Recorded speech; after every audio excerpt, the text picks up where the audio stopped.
In this tutorial, I will show you how to create the very iconic iPhone renders you're probably used to seeing. The iPhone's on the dark background, the back and the front. It's looking very cool, very awesome. We're not really going to run over texturing here. It's not really that important. Everything here is lighting, lighting, lighting. Now, I'm not going to go through the modeling process either. If you do want the model I'm using specifically, then you will be able to get that on my store in the project files.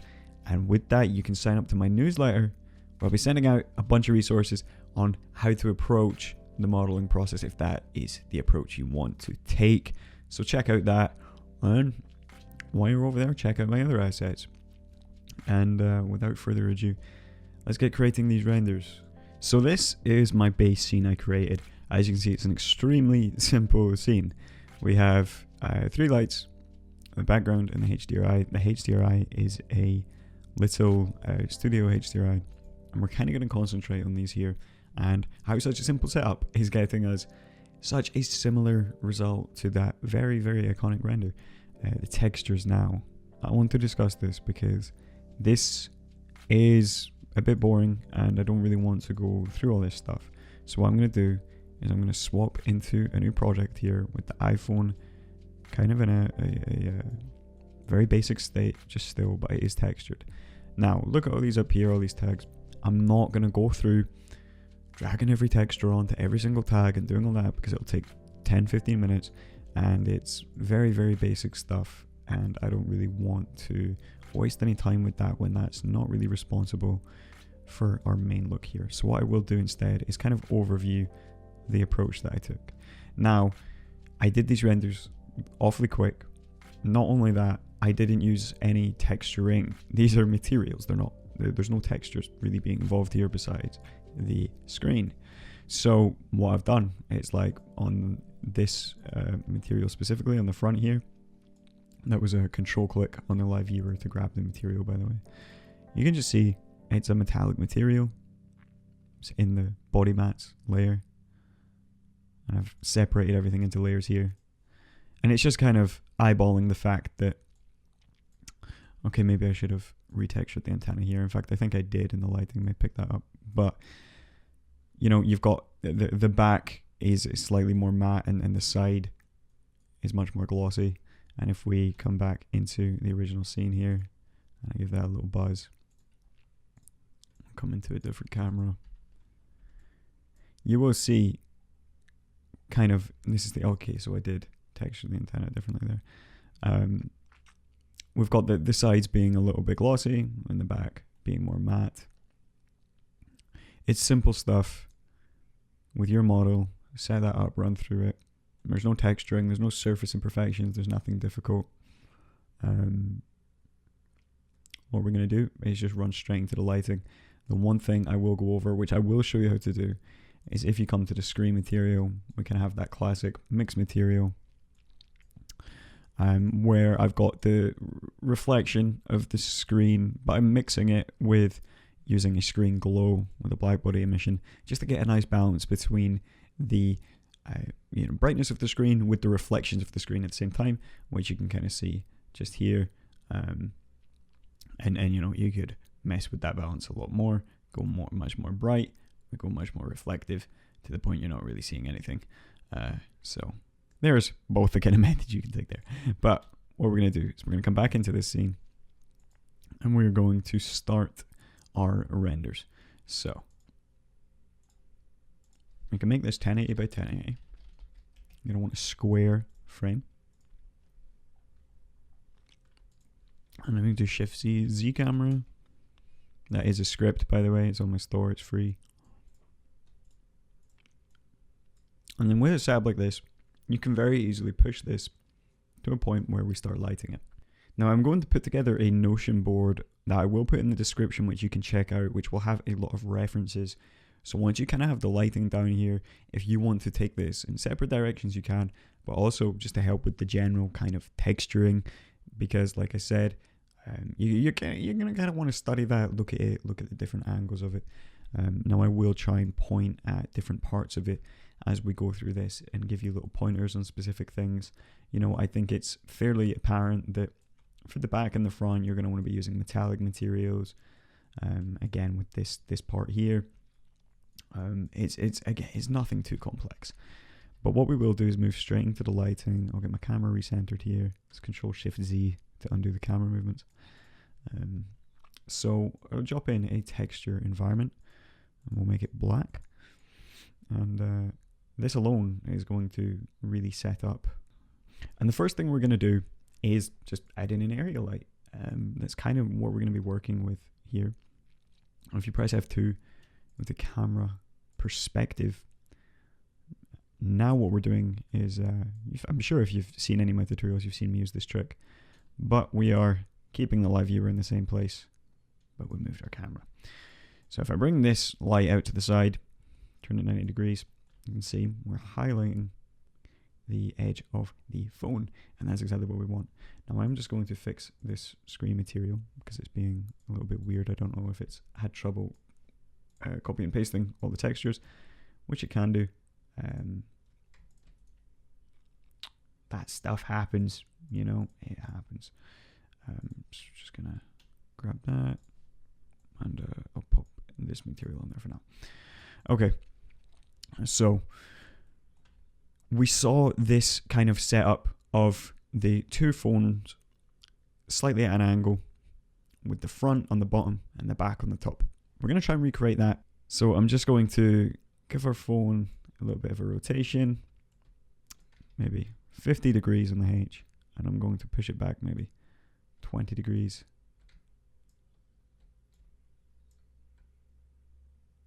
That should be enough.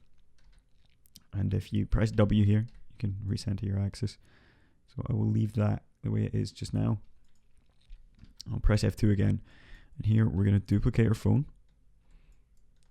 We're going to come back to our W because we want to, it's NB to change the shading. What we want to do is just going to push this out just like that.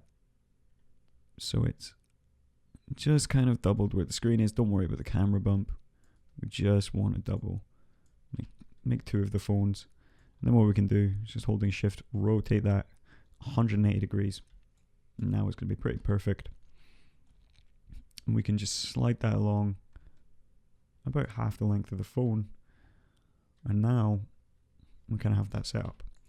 So with our camera, I'm going to make this a lot more zoomed in to all the way up to something like 300 to get a much flatter look. Maybe to 200 just now. You get a much flatter look on the phones. You get less depth. It just kind of helps with scaling, and then you can kind of readjust the camera. Towards the end of the render, I would suggest going to a isometric view. That would help a lot with the kind of professional look that you would want out of these renders. And now coming back to our F2 camera, we're going to sort of sort out this light. So we're just concentrating on one light for now. And if you right click and target under Cinema4D tags, and we'll just target both the phones there. We can rename this one phone 12 back. And if you remember what we did with our original scene, what I did with my original scene, we had one light kind of over here doing the back. It's a little bit taller. And if we had a fall off map in the distribution, make it 90 degrees on the mode, and we put the power here. Again, a little bit nicer fall off on the light. If we're just going to bring him around, kind of get him touching the front phone too, but mainly concentrating on the back. Now I don't want his reflections to dominate the whole side of the phone here, but have a decent appearance. And before we add the second light, I will add the HDRI. So I just added a simple Studio HDRI. You can find them anywhere. Of course, the one I used will be in the project files, but I will bring in one similar. Now what you want to do when your HDRI is loaded in is just pop it below your sky and make the sky the visible environment. And then in the power here, I'm going to bring that down quite a lot, and I'm just going to kind of rotate it to get it to push highlights but nothing else. And that's the great thing about Studio HDRIs, is you can kind of do that. You can play with them and get them to push the kind of emphasis of something you may want without it kind of occupying the entire lighting situation of your scene. Personally, I like to have a lot of control over my lights, especially when I'm doing product renders.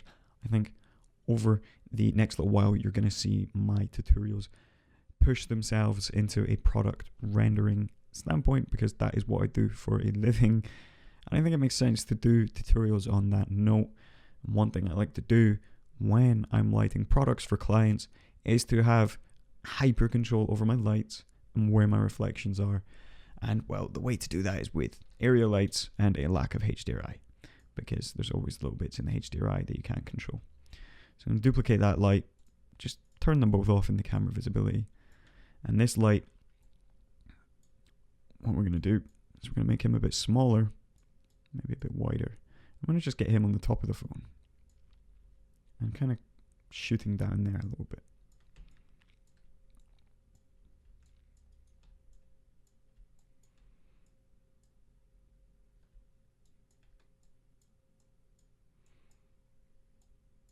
It's up to you how much of the back of this phone you want to be visible. I really like I think it's good to show this from a product point of view. Usually clients, they want their products to be like super visible. They don't always want you to go all artsy on the lighting, but apparently Apple are different, which is quite strange. I think it's good to get the light casting down here, mainly because you get to see the nice contrast between the back of the phone and the side where it's nice and reflective. And another reason we're not really doing much texturing here, and one reason you shouldn't worry about it, is when you're doing clean product renders, the last thing the client's ever going to want is a bunch of scratches all over it. So unless they ask for it, don't do it. And if we were doing renders of a phone on a desk or something, it's different. You know, maybe you put in some dust assets or fingerprints or something, but we don't want that. So you just do simple materials and you play on the lighting. I just want to take a second to speak about the sponsor of this tutorial, Skillshare. If you want to expand your learning further, breaching outside the limitations of YouTube is the way to do that. Skillshare is an online learning community for creatives where millions come together to take the next step in their creative journey. It's for people exactly like you and me who want to achieve that kind of next level of skill in their craft. So then you don't have to look for clients. Clients come to you. That is where you want to be, and Skillshare helps you get there much quicker. And with Skillshare, you can learn what you want to learn for yourself and for your own purpose. Whether you're just starting out or you're a professional, Skillshare has classes to fit your schedule and your skill level. I find myself diving into a multitude of classes, from stuff all about Cinema4D to general productivity classes or drawing classes, and there's no fabrication here. Skillshare has no ads, and with a $10 a month annual subscription, the reinvestment is so useful to your growth as an artist. And the first 1,000 of my subscribers to click the link in the description will get a free trial of premium membership, so you can grow that skill set, get those clients, make a living. You can do it, my friends. Good luck with learning, and let's get back to the tutorial. Now what I'm going to do next is come into our Octane camera. We haven't done that yet. That's usually something I do quite early, and you're just going to bring up your highlight compression, because I don't know how your lights look right now. Hopefully quite similar, but always add highlight compression. Always add it. No matter what, just add it. And then we're going to enable our post-processing, bring down our glare power, bring up the glare blur,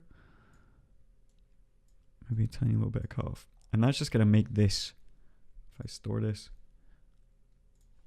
it's just going to make this reflection a lot less tight.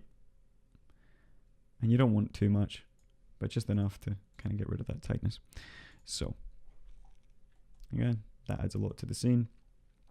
And you can see now our lighting's already in a very good spot. We probably don't really need to do much more to this. You know, you spin the HDRI, you can make it look very ugly if you into that. Personally, I'm not.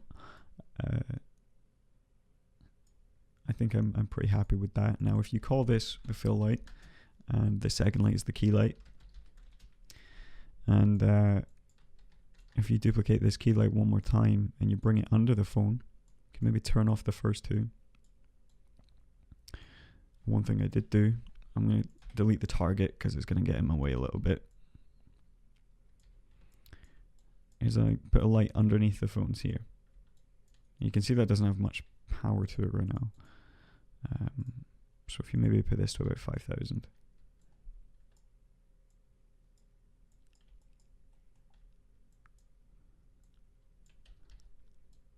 Rotate him, and the fall off is just going to shoot up.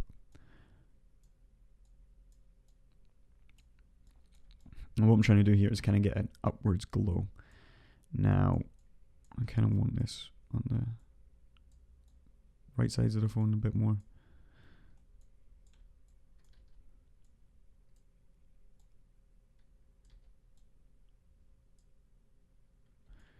Now, what I did that for was because I did add a RGB spectrum.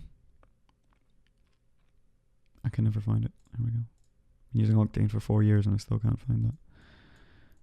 And I kind of made it a little bit purple. And I just kind of added that there. And that was something I picked up on in Apple's original renders. Call that highlight. But even with the other two lights, it looks quite cool.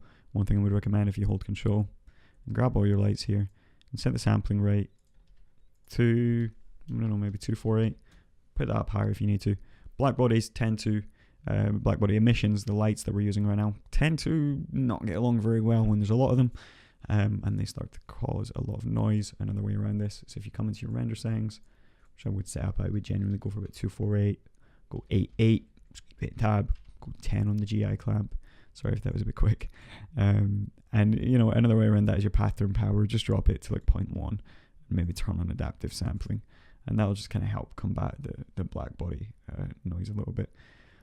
Now, one thing I will go over now is the screen material and that glow, which I touched on earlier. I'm going to come back to this mixed material. I'm going to reattach this. And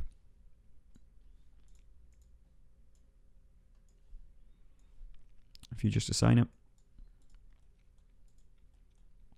and you plug this into the diffuse and then into the distribution, you can see we've got a black body emission, we've got surface brightness ticked on with a very, very low power. You don't really want anything too intense.